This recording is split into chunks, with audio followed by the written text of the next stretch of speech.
نحمدہ و نصلی علی رسول الکریم، اما بعد، فاعوذ باللہ من الشیطان الرجیم، بسم اللہ الرحمن الرحیم۔ جب انسان دائرہ اسلام میں آ جاتا ہے تو دو چیزیں بڑی عام ہوتی ہیں، عبادات اور اخلاق۔ عبادات میں نماز سب سے ٹاپ پہ ہے، جس کے بارے میں حضور کا فرمان ہے کہ نماز میری آنکھوں کی ٹھنڈک ہے۔ اور دوسرا اخلاق،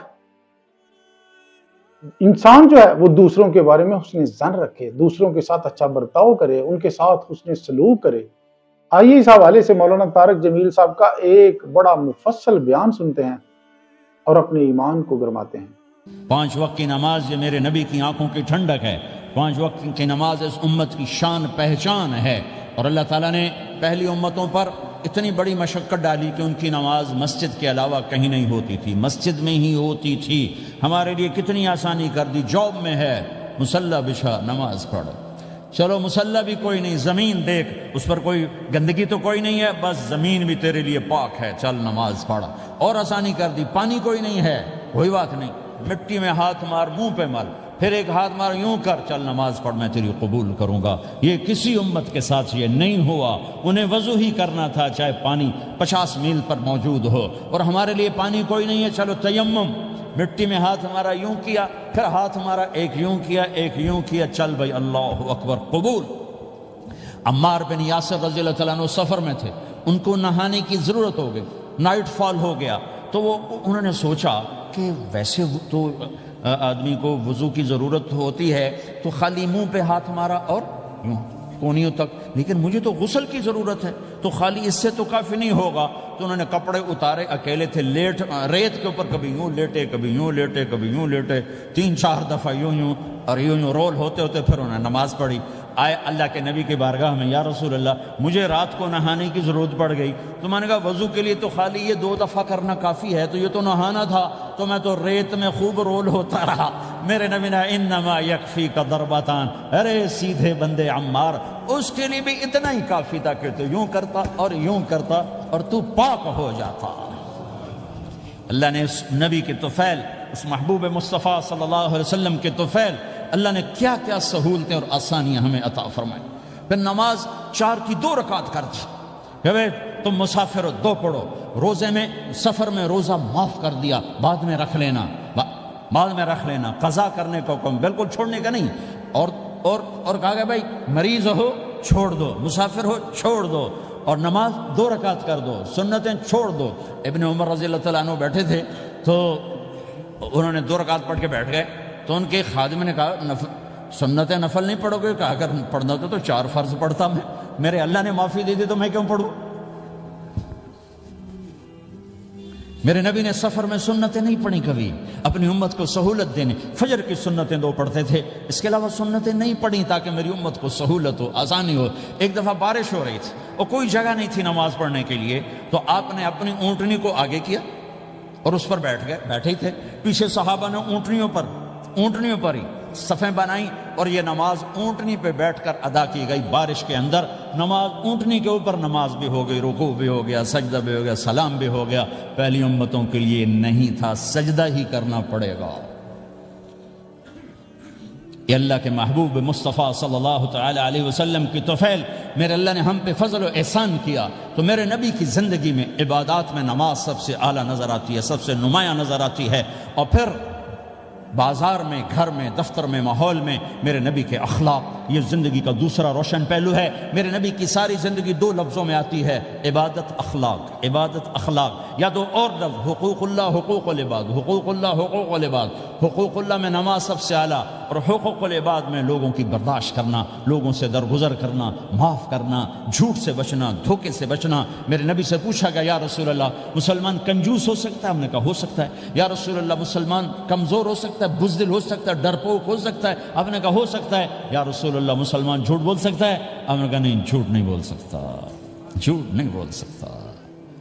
ہاں، الا لعنت اللہ علی الکاذبین، جھوٹوں پہ اللہ کی لعنت۔ اس لعنت کے ساتھ 400 پاؤنڈ بچا لیے، 4000 بچا لیے، 4 ملین بچا لیے، 4 بلین بچا لیے، 4 ٹریلین بچا لیے، ساری دنیا کو بچا لیا، اور اوپر اللہ کی لعنت پڑی تو اللہ کی قسم گھاٹے کا سودا ہے۔ اور سچے ہو گئے، سچ بولا، یہ میں 100 پاؤنڈ کماتا ہوں، لے لو جو لینا ہے اس میں سے، یہ میں 1000 پاؤنڈ کماتا ہوں، لے لو جو لینا ہے، یہ میں 50,000 پاؤنڈ کماتا ہوں، لے لو جو لینا ہے، کہ مسلمان کی زبان سے جھوٹ نہیں نکلتا، سچ ہی بولتا ہے۔ آپ تشریف لے جا رہے ہیں، ایک آواز ہے یا رسول اللہ، آپ نے یوں دیکھا کوئی نظر نہیں آیا، پھر آواز ہے یا رسول اللہ، تو آپ نے دیکھا کہ ہرنی ڈیئر چھوٹی وہ کھڑی ہوئی رسی میں بندھی، تو آپ نے کہا کیا ہوا؟ کہا جی آپ کا صحابی مجھے پکڑ کے لایا ہے، میرے چھوٹے چھوٹے بچے بھوک سے رو رہے ہوں گے، آپ مجھے چھوڑ دیں، میں بچوں کو دودھ پلا کے واپس آ جاتا، مجھے پتا ہے میرے اللہ کی تقدیر میرے بارے میں کیا ہے۔ تو آپ نے کہا اگر تو واپس نہ آئی تو پھر؟ تو اس نے کہا مجھے اللہ جہنم میں ڈال دے۔ آپ نے اس کی رسی کھول دی، خود وہیں بیٹھ گئے، اس نے دوڑ لگائی اور پہاڑوں میں گم ہو گئی۔ تھوڑی دیر کے بعد وہ دوڑتی ہوئی آئی اور آ کے سر یا رسول اللہ میں حاضر ہو گیا، تو آپ نے اس کو باندھ کے وہیں آپ بیٹھ گئے نہیں۔ دیر کے بعد وہ صحابی آئے جنہوں نے اس کو شکار کیا تھا، پکڑا تھا، تو کہنے لگے ان کا یا رسول اللہ آپ یہاں کیسے؟ کہ میں ایک درخواست لے کر آیا ہوں۔ کہ کیا؟ کہ یہ ہرنی مجھے ہدیہ کر دو۔ کہ یا رسول اللہ سب کچھ آپ کا ہے، کہ بس یہ ہدیہ کر دو۔ یا رسول اللہ حاضر۔ تو آپ نے اس کو لے کر رسی اس کی گردن سے نکالی کہ جا بچی اپنے بچوں کے پاس جا کے خوشی منا، سچ نجات دیتا ہے اور جھوٹ ہلاک کرتا ہے۔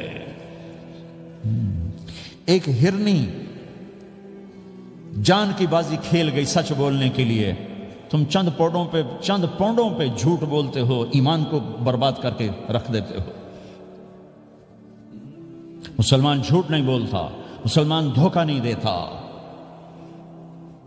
مسلمان کی زبان سے سخت بول نہیں نکلتا، کسی کو بے عزت نہیں کرتا، کسی کو کی بے اکرامی نہیں کرتا، کسی کا دل نہیں توڑتا، کسی کو ذلیل نہیں کرتا، خود سہتا ہے، اوروں کو خوشیاں دیتا ہے، خود دکھ سہتا ہے، اوروں کو راحت دیتا ہے، خود تکلیف سہتا ہے۔ یہ میرے نبی کے اخلاق ہیں، یہ میرے نبی کی زندگی ہے، اور یہ اسلام کا سب سے بڑا چیپٹر ہے اور سب سے مشکل چیپٹر ہے۔ جب میرے نبی نے لمبی نمازیں پڑھی تو اللہ نے روک دیا کہ میرے حبیب ما انزلنا علیک القرآن لتشقى، اتنی لمبی نماز نہ پڑھ کے تو تھک جائے۔ میرے نبی نے تبلیغ میں زور دکھایا تو اللہ نے روک دیا، فلتذهب نفسك علیہم حسرات، میرے نبی اتنا غم نہ کر کے آپ خود ہی آہیں بھرتے بھرتے آپ مر جائیں۔ میرے نبی نے مال سارا خرچ کیا، اللہ نے اس سے بھی روک دیا، ولا تبسطها كل البسط فتقعد ملوما محسورا، اتنا خرچ نہ کریں کہ آپ خود پھر دکھی ہو کے بیٹھ جائیں۔ خرچ کرنا بہت بڑا عمل، تبلیغ سب سے سارے عملوں کا سردار عمل، تبلیغ سے بڑا کوئی کام ہوتا تو اللہ نبیوں کو دیتا، اگر تبلیغ سے بڑھ کر کوئی کام ہوتا تو اللہ نبیوں کو دیتا، گشت سے بڑھ کر کوئی محنت ہوتی تو اللہ نبیوں کو دیتا۔ 950 سال نوح علیہ السلام گشتی کر رہے ہیں، اور اللہ کی مان لو، اللہ کی مان لو، اتنا عظیم عمل کا میرے نبی درمیانہ نماز سب سے بڑی عبادت، میرے نبی درمیانہ کام، لیکن جب میرے نبی نے اخلاق اچھے کیے، دشمن کو معاف کرنا، تو ایک آدمی آپ سوئے ہوئے تھے، آپ کی تلوار لٹکی تھی، ایک آدمی آیا، اس نے آپ کی تلوار اتاری اور یوں ہماری پسلی میں، آپ اٹھ کے بیٹھ گئے۔ اب وہ قتل کے ارادے کے لیے آ چکا ہے اور تلوار یہاں ہے، کہتا من یمنعک منی، اب بول تمہیں کون بچائے گا؟ تو آپ نے مسکراتے ہوئے کہا اللہ، تو اس کے ہاتھ سے تلوار گر پڑی، تو آپ نے اٹھا لی، آپ نے یوں سیدھی کی، اب تو بچا، تجھے کون بچائے گا؟ وہ کہنے لگا مجھے تو ہی بچائے گا، وہ تو اللہ کو جانتا نہیں تھا، کہا بابا مجھے تو ہی بچائے گا۔ تو آپ کہتے ہیں اس کا سر اڑا دو، یہ نبی کو قتل کرنے آیا ہے۔ میرے نبی نے فرمایا کلمہ پڑھتے ہو؟ کہا نہیں پڑھتا۔ کہا جاؤ معاف کیا۔ یہ میرے نبی کے اخلاق ہیں۔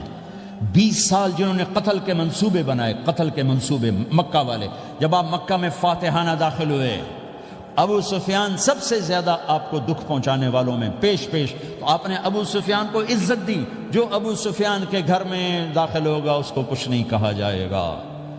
آپ تو ابو سفیان کو بلا کے سولی پہ لٹکاتے، اور آپ کہہ رہے ہیں جو ابو سفیان کے گھر میں جائے گا اسے کچھ نہیں کہا جائے گا، جو بیت اللہ میں ہوگا اسے کچھ نہیں کہا جائے گا۔ سارا مکہ سامنے، آپ یوں بیت اللہ کا دروازے پر یوں دونوں ہاتھ ایسے ٹکا کے کھڑے تھے، پھر آپ نے کہا میں کیا کروں گا اب تمہارے ساتھ؟ تو سہیل بن عمر نے کہا آپ کریم ہیں، کریم کے بیٹے ہیں، تو آپ نے کہا جاؤ میں نے معاف کیا۔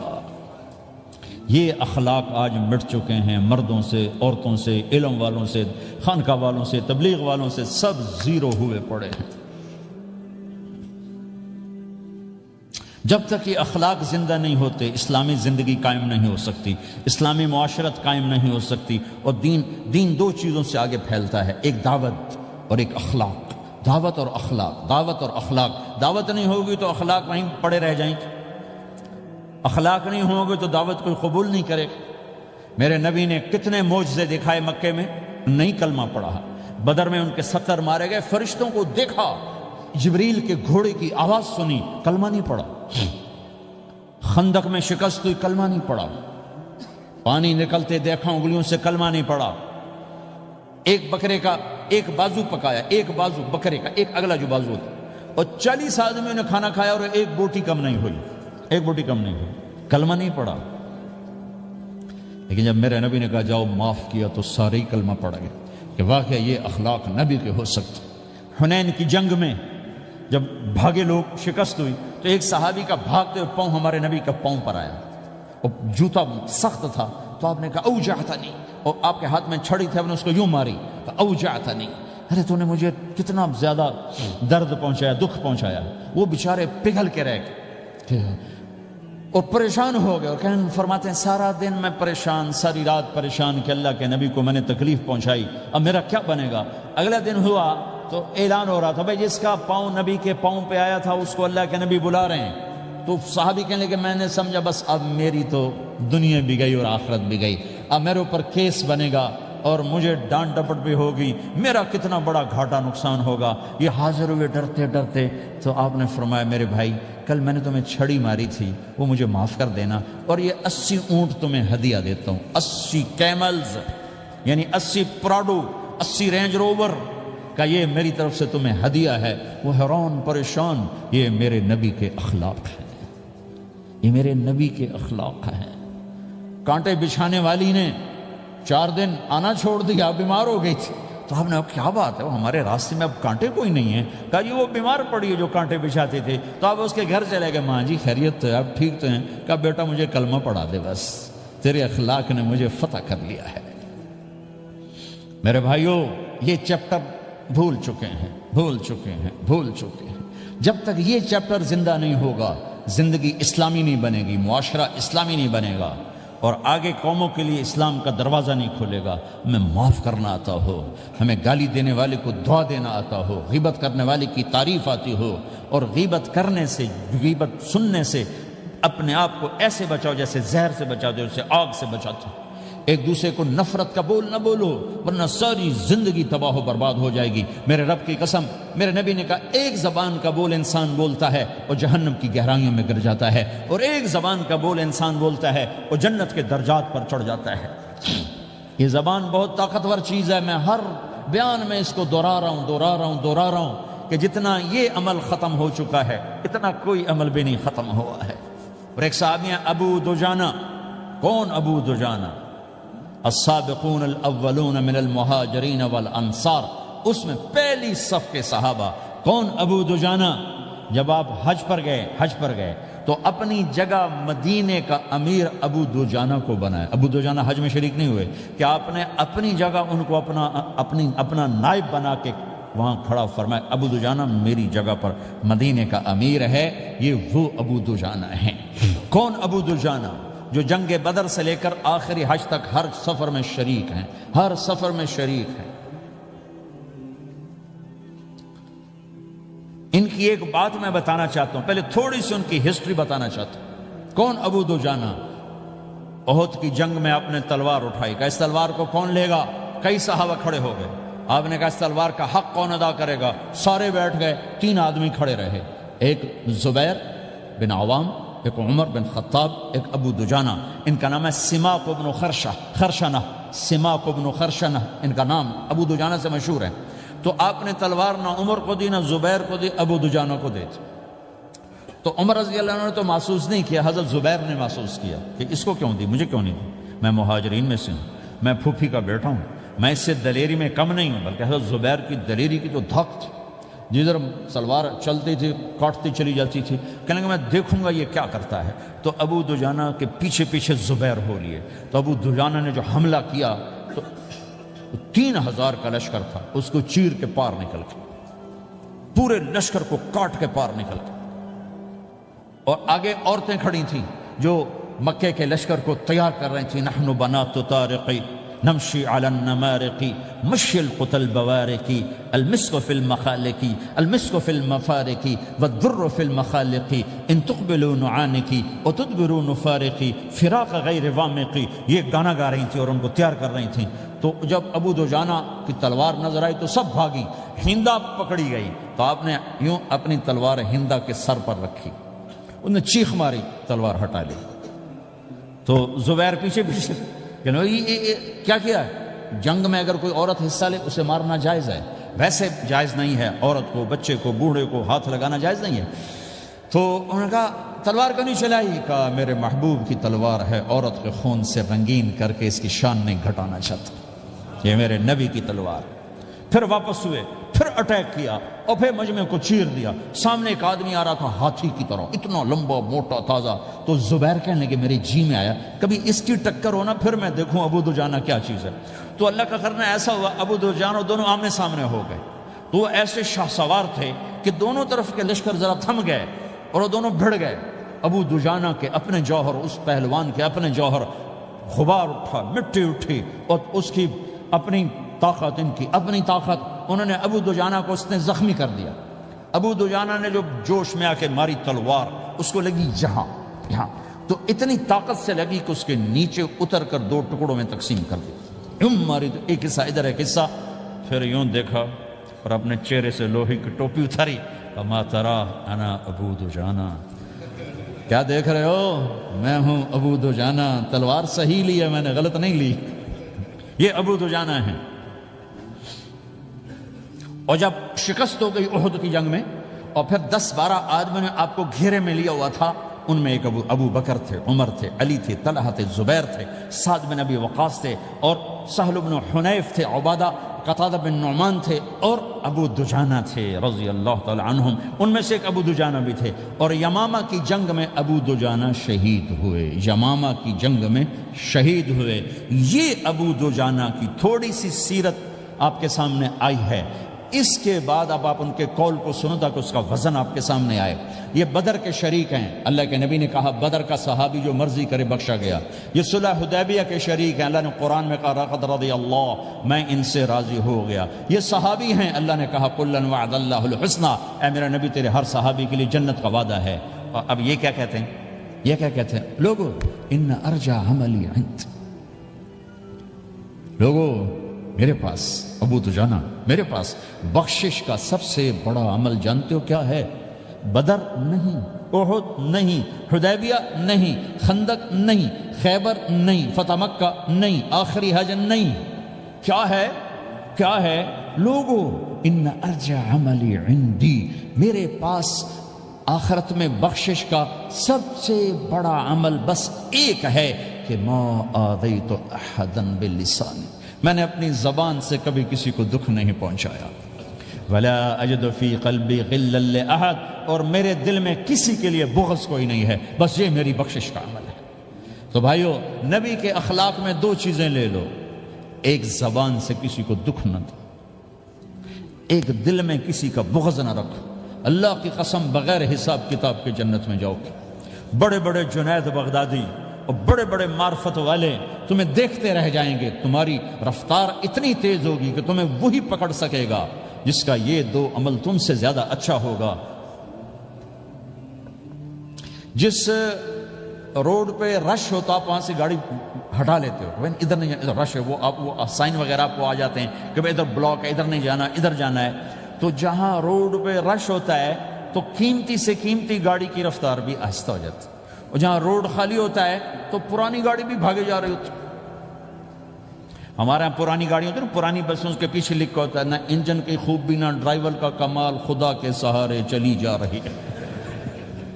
اور جس کے پاس ایسی گاڑی ہو, نہ انجن کی خوبی نہ ڈرائیور کا کمال, تو اگر اس کو روڈ خالی مل جائے تو وہ تو مرسیڈیز والے سے پہلے پہنچے گا, رینج روور والے سے پہلے پہنچے گا, بینٹلی والے سے پہلے پہنچے گا, روز رائز والے سے پہلے پہنچے گا, جو وہ تو پھنسی کھڑی اور اس کا روڈ ہی خالی ہے.